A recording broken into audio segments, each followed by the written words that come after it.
देखिए, पहला आपका एमसीक्यू क्वेश्चन है। लिखा है किसी दर्पण के सामने आप कितनी भी दूरी पर खड़े हो। या आप ऐसे बोलें कि अगर आप किसी दर्पण के सामने खड़े हैं तो आपका जो चित्र बनेगा, प्रतिबिंब बनेगा, वो हमेशा कैसा होगा? सीधा और आभासी। तो अगर आपका प्रतिबिंब हमेशा सीधा और आभासी बनता है तो दर्पण कैसा होगा? तो देखिए, इसका आंसर जो सही माना जाएगा वो ये होगा, समतल या उत्तल। अब सवाल ये है कि ये विकल्प जो है क्यों सही है? तो आपने पढ़ा है दर्पण अवतल और उत्तल। तो जो ये अवतल दर्पण होता है, अवतल दर्पण ये ऐसे बना होता है, बाहर पॉलिश होती है, और यहाँ पे आपने पढ़ा है कि अवतल दर्पण द्वारा प्रतिबिंब बनने के 6 नियम होते हैं। उन 6 में सिर्फ एक स्थिति में प्रतिबिंब कहाँ बनता है? दर्पण के पीछे बनता है। ये आभासी होता है और सीधा बनता है। तो इसलिए अवतल दर्पण में आप ये नहीं बोल सकते हैं कि प्रतिबिंब हमेशा सीधा बनता है, ठीक। लेकिन दूसरा जो आपने उत्तल दर्पण पढ़ा है, उत्तल दर्पण ऐसे होता है, इसमें पॉलिश होती है अंदर की तरफ। तो इसमें जो प्रतिबिंब बनने की स्थितियां होती हैं, सिर्फ 2 स्थितियां होती हैं, और दोनों में जो प्रतिबिंब बनता है वो आभासी और सीधा बनता है। तो हमेशा किसमें बनता है? उत्तल दर्पण में। तो ये वाला उत्तल देखिए लिखा हुआ है यहाँ पे। और समतल, समतल दर्पण का मतलब कोई कांच की पट्टी हो, आप उसके सामने खड़े हो, तो आपको अपना जो चित्र है वो हमेशा, आपकी फ़ोटो हमेशा कैसी दिखेगी? सीधी दिखेगी। जैसे मान लो किसी खिड़की में कांच लगा हुआ होता है और आप उसके सामने खड़े होते हैं, तो जो खिड़की में कांच लगा है वो कैसा दर्पण माना जाएगा? समतल दर्पण। आप उसके सामने खड़े होंगे तो आपका जो फोटो है वो हमेशा कैसा होगा? सीधा होगा। तो इसलिए हम कह सकते हैं कि जो हमेशा सीधा प्रतिबिंब बनता है वो या तो उत्तल दर्पण में बनता है या समतल दर्पण में बनता है। इसलिए ये वाला विकल्प समतल या उत्तल वाला आपका सही माना जाएगा। दूसरा क्वेश्चन आपका है, लिखा हुआ है 30 सेंटीमीटर वक्रता त्रिज्या वाले अवतल दर्पण की फोकस दूरी कितनी होगी? वक्रता त्रिज्या कितनी है? 30 सेंटीमीटर। ये यहाँ पे तो वक्रता त्रिज्या को किस अक्षर से दिखाते हैं? R से। ये R बराबर है 30 सेंटीमीटर। आपको ये हमेशा याद रखना है कि जो फोकस दूरी होती है वो वक्रता त्रिज्या के आधी होती है। तो हमसे क्या पूछ रहा है? फोकस दूरी पूछ रहा है। तो फोकस दूरी 30 का आधा कितना हो जाएगा? 15 सेंटीमीटर। वक्रता त्रिज्या को 2 से भाग कर दो तो फोकस दूरी निकल आती है। और अगर फोकस दूरी दी हुई हो और वक्रता त्रिज्या पूछे तो फोकस दूरी को 2 से गुणा कर दो तो वक्रता त्रिज्या निकल आती है। तो यहाँ पे फोकस दूरी पूछ रहा था, तो हमने वक्रता त्रिज्या को 2 से भाग कर दिया, तो कितना आया? 15 सेंटीमीटर। इसका मतलब यहाँ पे 8 है, यहाँ पे 10 है, यहाँ पे 15 है। तो ये वाला विकल्प जो है आपका 15 वाला सही माना जाएगा। अगला देखिए, तीसरा क्वेश्चन आपका लिखा हुआ है कि प्रकाश का वेग जो है वो किस माध्यम में सबसे अधिक होता है? निर्वात में, कि कांच में, कि जल में, या वायु में? तो प्रकाश का वेग जो होता है वो निर्वात में सबसे अधिक होता है। तो इसलिए आपका ये बी वाला विकल्प यहाँ से सही माना जाएगा। चौथा क्वेश्चन आपका है, लिखा हुआ है यदि अवतल दर्पण द्वारा चौथा क्वेश्चन आपका है, यदि अवतल दर्पण द्वारा बना प्रतिबिंब सदैव सीधा है, आभासी है, तो वस्तु कहाँ स्थिति होगी? तो आपने चैप्टर में पढ़ा है कि ये अवतल दर्पण आपका था, और ये मध्य बिंदु क्या होता है, ध्रुव होता है। और ध्रुव से जाने वाली रेखा ये मुख्य अक्ष आपकी कही जाती है। ये यहाँ पे वक्रता केंद्र है। और F जो है फोकस, ये हमेशा ध्रुव और वक्रता केंद्र का मध्य बिंदु मतलब बीच में होता है। तो वस्तु अगर आपकी यहाँ पे रखी हो, या आप कहाँ पे देख रहे हैं वस्तु, ध्रुव और फोकस के बीच, ये मान लो AB कोई वस्तु है, तो B से प्रकाश की किरण जाती है मुख्य अक्ष के समांतर, और वो टकराने के बाद कहाँ से लौट जाती है, फोकस से हो। दूसरी किरण मान लो हम निकाल दें कहाँ से, वक्रता केंद्र से। तो वक्रता केंद्र से जाने वाली किरण फिर से उसी रास्ते पर वापस लौट जाती है। तो इन दोनों किरणों को अगर हम बढ़ा दें तो ये पीछे यहाँ पे मिलती हैं कहीं, तो यहाँ पे मिली तो ये B है, तो ये क्या हो जाता है B1, और B1 से मुख्य अक्ष पे लंब डाल देते हैं ऐसे, तो ये A है, तो ये क्या हो जाता है A1। तो आपने देखा कि वस्तु AB का जो चित्र बन रहा है वो क्या है, A1 B1। ये कैसा है, सीधा है और आभासी है। सीधा आभासी तब हम बोलते हैं जब किरणें हकीकत में कहीं पे कट नहीं करती हैं, बल्कि हम उनको बढ़ाते हैं और तब वे दोनों किसी एक बिंदु पर मिलती हैं। तो आपका क्वेश्चन था कि अवतल दर्पण द्वारा बना प्रतिबिंब आभासी और सीधा है, तो वस्तु कहाँ है, तो आप देख रहे हैं वस्तु ध्रुव और फोकस के बीच है। तो ये वाला आपका आंसर जो है डी वाला सही माना जाएगा, ध्रुव और फोकस के बीच। ध्यान रखिएगा, वस्तु जो है जब ध्रुव और फोकस के बीच रखी होगी तभी उसका प्रतिबिंब जो है वो सीधा बनेगा और आभासी बनेगा।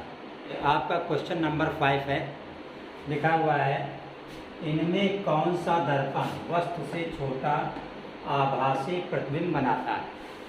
तो आपने पढ़ा है जो उत्तल दर्पण होता है, उत्तल दर्पण द्वारा बना प्रतिबिंब हमेशा वस्तु से छोटा होता है और आभासी होता है। तो इसका आंसर हो जाएगा सी वाला, जिसमें उत्तल लिखा हुआ है। अगला क्वेश्चन नंबर 6 आपका है, लिखा है उत्तल दर्पण के सामने रखी वस्तु का प्रतिबिंब बनता है। मतलब कहाँ बनता है, तो उत्तल दर्पण के सामने रखी वस्तु का प्रतिबिंब हमेशा दर्पण के पीछे बनता है। तो दर्पण के पीछे, ये वाला आंसर आपका करेक्ट हो जाएगा।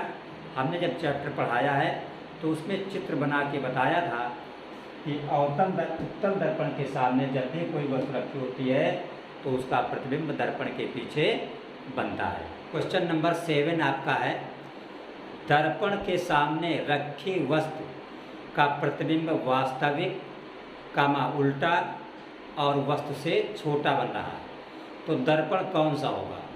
तो आपने दर्पण 2 पढ़े हैं, उत्तल और अवतल। तो जो वास्तविक और उल्टा प्रतिबिंब बनता है वो सिर्फ अवतल दर्पण से ही बनता है। तो इसलिए इसका अवतल दर्पण, ये वाला ऑप्शन जो है बी वाला सही माना जाएगा। 8वां क्वेश्चन आपका है, चंद्रमा से देखने पर, कहाँ से, चंद्रमा से देखने पर आकाश का रंग कैसा दिखाई देता है। तो चंद्रमा से देखने पर आकाश का रंग हमेशा काला दिखाई देता है। तो यहाँ पे ए वाले में लिखा है काला, इसलिए आपका ये ए विकल्प सही माना जाएगा। क्वेश्चन नंबर जो 9 है, लिखा हुआ है समतल दर्पण की फोकस दूरी कितनी होती है। तो देखिए समतल दर्पण जो होगा वो इस टाइप से बनेगा, ये सीधा। आप जब इसको गोल करेंगे तो पता नहीं कहाँ जाके ये गोल होगा। भाई जब कोई चीज़ गोल होगी तभी उसका क्या होगा, केंद्र होगा। और जब केंद्र मिलेगा तो दर्पण और केंद्र के बीच एफ फोकस होता है। तो जो समतल दर्पण होता है वो पता नहीं कहाँ पे जाके गोल होगा, तो वक्रता केंद्र का ही अता पता नहीं होता है, पता नहीं कितनी दूरी पर मिले। तो जब वक्रता केंद्र नहीं पता होगा तो फोकस कहाँ पे मिले ये भी कन्फर्म नहीं होगा, क्योंकि जो फोकस होता है वो हमेशा वक्रता केंद्र और दर्पण का ध्रुव का मध्य बिंदु होता है। इसीलिए जब भी पूछा जाए कि समतल दर्पण का फोकस कहाँ होगा, तो आप बोलोगे पता नहीं कहाँ, मीन्स अनंत पर होगा। जो पता नहीं वो कहाँ, अनंत पर। तो इसलिए इसका आंसर जो है ये बी वाला जिसमें अनंत लिखा हुआ है, ये आपका सही माना जाएगा। अगला क्वेश्चन 10वां लिखा है वस्तु समतल दर्पण के सामने 10 सेंटीमीटर की दूरी पर है, तो इसका प्रतिबिंब कितनी दूरी पर होगा।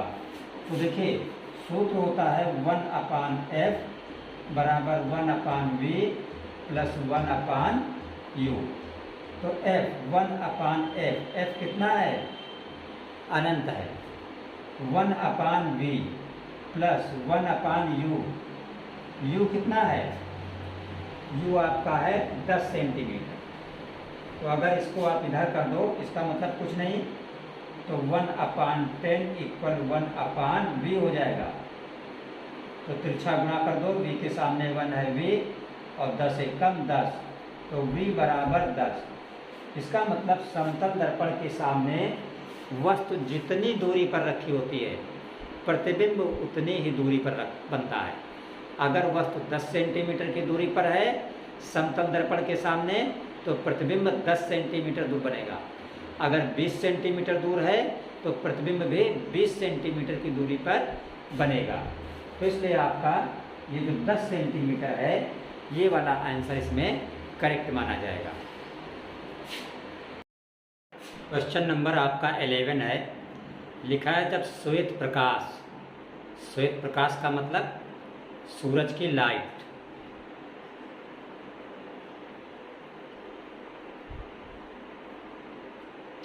क्वेश्चन नंबर आपका 11 है कि जब श्वेत प्रकाश किसी प्रिज्म पर आपतित होता है तो सबसे अधिक विचलन किस रंग का होता है। देखिए ये आपका प्रिज्म होता है, ये कांच का होता है, कांच का एक त्रिभुज के आकार का टुकड़ा होता है, इसे प्रिज्म कहा जाता है।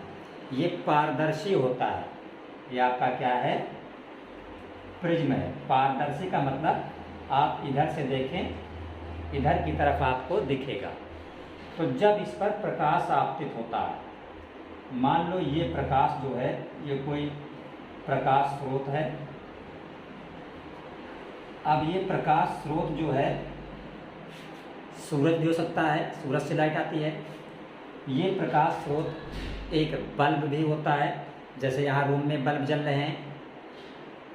तो जब किसी प्रकाश स्रोत से, चाहे वो बल्ब से प्रकाश आए चाहे सूरज से प्रकाश आए, तो किसी प्रिज्म पर जब ये गिरता है तो होता क्या है, अगर आप इधर से देखेंगे तो ये 7 रंगों में विभाजित हो जाता है।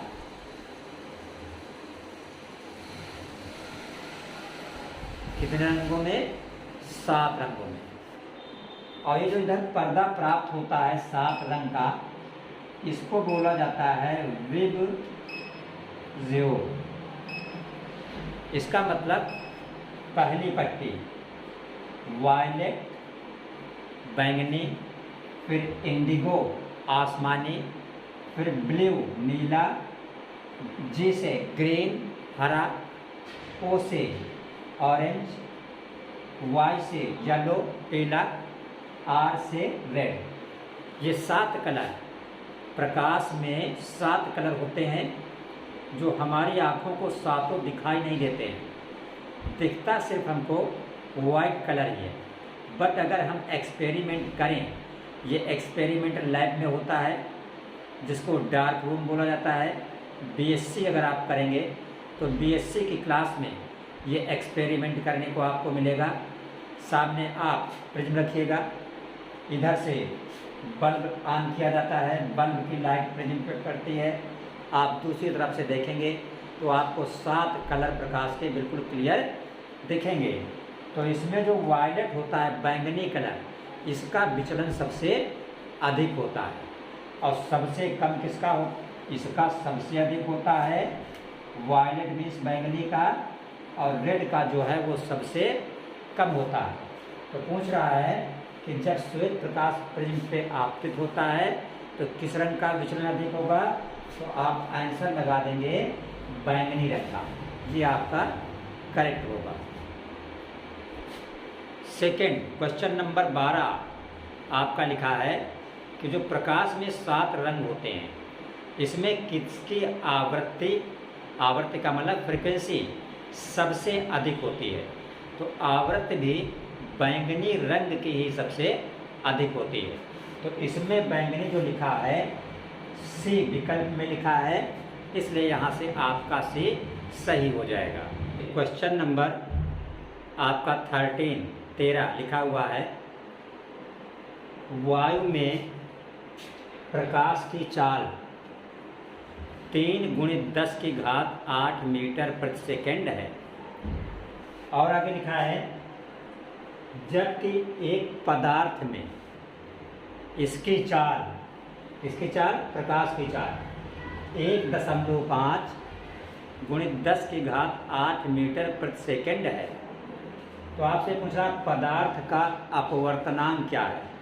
तो आपने सूत्र पढ़ा है, अपवर्तनांक जो होता है किसी भी पदार्थ का, हमने आपको थ्योरी में पढ़ाया है, अपवर्तनांक को n अक्षर से दिखाते हैं। तो अपवर्तनांक बराबर होता है वायु में प्रकाश की चाल बटे माध्यम में प्रकाश की चाल। तो वायु में प्रकाश की चाल है 3 × 10⁸ मीटर प्रति सेकंड और पदार्थ में चाल है 1.5 × 10⁸ मीटर प्रति सेकंड। तो 10⁸ से 10⁸ कट जाएगा, ऊपर 3 है और नीचे कितना है 1.5 है। तो एक अंक के बाद दशमलव है, अगर ये दशमलव हटाएंगे तो ऊपर एक 0 यहाँ पे आ जाएगा। 15 से 30 को भाग करेंगे, 2 बार भाग आ जाएगा। तो इसका मतलब अपवर्तनांक जो है वो कितना है 2 है। तो आपका ये विकल्प बी सही है। जब भी किसी पदार्थ का अपवर्तनांक पूछा जाए तो आप ऊपर लिखेंगे वायु में प्रकाश की चाल का मान और नीचे लिखेंगे माध्यम में या पदार्थ में प्रकाश की चाल का मान और दोनों को भाग कर देंगे, अपवर्तनांक आपका निकल आएगा। क्वेश्चन नंबर 14 आपका लिखा हुआ है, आकाश का रंग नीला दिखाई देता है। तो आपको हमने पढ़ाया थ्योरी में कि वहाँ पे समझाया भी है कि आकाश का जो रंग है वो प्रकाश के प्रकीर्णन के कारण नीला दिखाई देता है। तो ये बात कहाँ लिखी है, सी में लिखा है प्रकाश का प्रकीर्णन। तो सी वाला विकल्प इसका आपका सही हो जाएगा। क्वेश्चन नंबर 15 आपका लिखा हुआ है कि क्रांतिक कोण का मान किस रंग के लिए सबसे अधिक होता है। तो क्रांतिक कोण का मान जो होता है वो लाल रंग के लिए सबसे अधिक होता है। इसके लिए लाल रंग के लिए। तो ये आपका विकल्प बी जो है इसका सही माना जाएगा। अगला क्वेश्चन नंबर 16 आपका है, एक उत्तल लेंस की क्षमता 2 डायोप्टर है। क्षमता कितनी है 2 डायोप्टर। तो क्षमता को दिखाया जाता है P से। ये आपका P बराबर है 2 डायोप्टर। कह रहा है इसकी फोकस दूरी कितनी होगी। फोकस दूरी का मतलब आपको F पता करना है। तो सूत्र क्या होता है, P और F का सूत्र होता है P बराबर 100/F। तो P कितना है 2। तो यहाँ P की जगह पे आप 2 लिख देंगे बराबर 100/F। तो F यहाँ पे आ जाएगा। तो 2 कहाँ चला जाएगा F की जगह पर। अब आप जब 2 से 100 को भाग करेंगे तो 50 आएगा। ये आ जाएगा 50। तो F बराबर आपका हो गया 50 सेंटीमीटर। तो 50 सेंटीमीटर आपका कहाँ पे लिखा हुआ है, विकल्प बी में। तो ये वाला आपका आंसर सही माना जाएगा।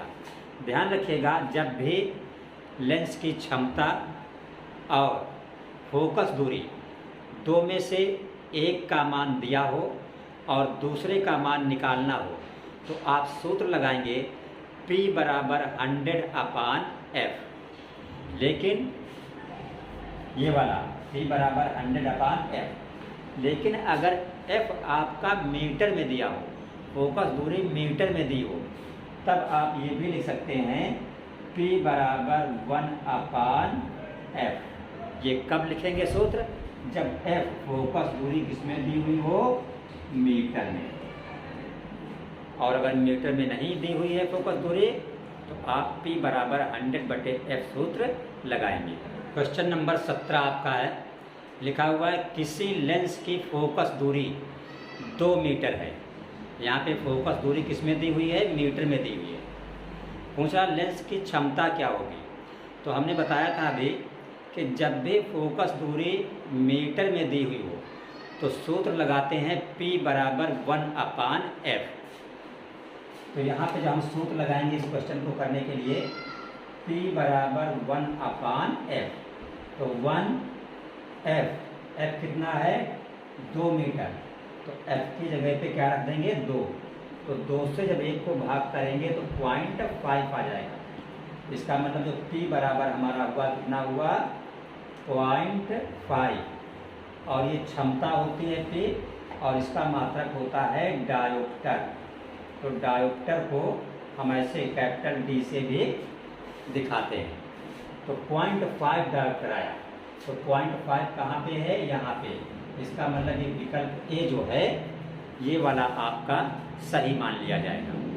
अगला देखिए क्वेश्चन नंबर 18 है, लिखा हुआ है 2 माध्यमों की सीमा पृष्ठ पर, 2 माध्यमों की सीमा पृष्ठ पर एक प्रकाश किरण लंबवत आपतित है, तो अपवर्तन कोण क्या होगा?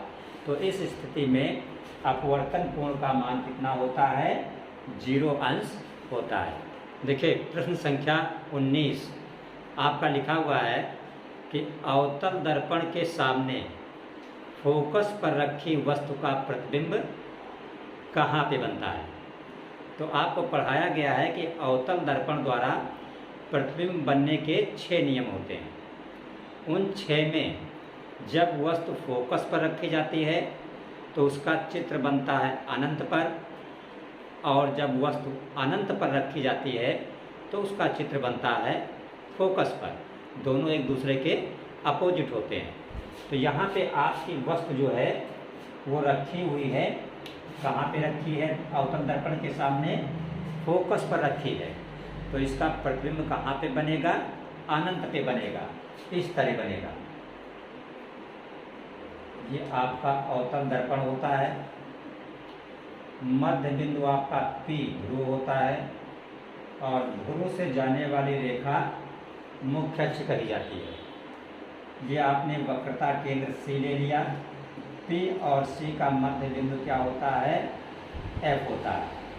अब वस्तु कहाँ है? फोकस पर। हमने मान लिया ये जो है फोकस पर AB क्या है? एक वस्तु है। तो अब देखिए इसका प्रतिबिंब बनता कैसे है। एक किरण हमने मुख्य अक्ष के समांतर डाली, तो मुख्य अक्ष के समांतर आने वाली किरण परावर्तन के पश्चात कहाँ से होकर जाती है? फोकस से होकर जाती है, ऐसे निकल जाती है। ठीक है। दूसरी किरण कहाँ से डाली? अब वक्रता केंद्र से। तो वक्रता केंद्र से जाने वाली किरण उसी रास्ते पर वापस लौट जाती है। अब अगर इस किरण को हम आगे बढ़ाएं तो आप देख रहे हैं इन दोनों किरणों के बीच का गैप जो है वो बढ़ गया है। तो अब ये दोनों किरणें जब मिलेंगी कहीं जाके तभी चित्र बनेगा, तभी प्रतिबिंब बनेगा। अब ये कहाँ पे मिलेंगे ये पता नहीं, इसलिए इसको क्या बोला जाएगा कि अनंत पर मिलेंगे। इसका मतलब चित्र अनंत पर बनेगा। इसीलिए कि जब वस्तु फोकस पर होती है तो ये बोला जाता है कि उसका प्रतिबिंब कहाँ बनता है? अनंत पर। इसलिए ये जो है आपका जहाँ पे लिखा अनंत पर, ये C वाला विकल्प आपका सही माना जाएगा। अगला क्वेश्चन आपका लास्ट क्वेश्चन नंबर 20 लिखा है वक्रता त्रिज्या का मात्रक होता है। तो देखिए वक्रता त्रिज्या क्या है? एक दूरी है। तो दूरी को आप किसी में भी नाप सकते हैं, सेंटीमीटर में भी, मिलीमीटर में भी, मीटर में भी। तो यहाँ पे लिखा है मीटर, यहाँ पे मिलीमीटर, यहाँ सेंटीमीटर, यहाँ पे लिखा है इनमें सभी, मतलब तीनों में माप सकते हैं। इसलिए डी वाला विकल्प जो लिखा है इनमें सही, इसको जो है आप ओके कर देंगे, करेक्ट कर देंगे, राइट कर देंगे। तो जिन स्टूडेंट ने अभी तक चैनल को सब्सक्राइब नहीं किया है वो चैनल को सब्सक्राइब अवश्य कर लें, क्योंकि साइंस के हर चैप्टर के इसी तरह हम इम्पॉर्टेंट MCQ आपके लिए करेंगे, जो कि आपको बोर्ड के एग्ज़ाम में काफ़ी आपके काम आएंगे। और अगर आप इनको पढ़ लेते हैं तो जो भी चैप्टर से बोर्ड में MCQ आपका आएगा, आप उसको आसानी से इसको देख के हल कर सकते हैं।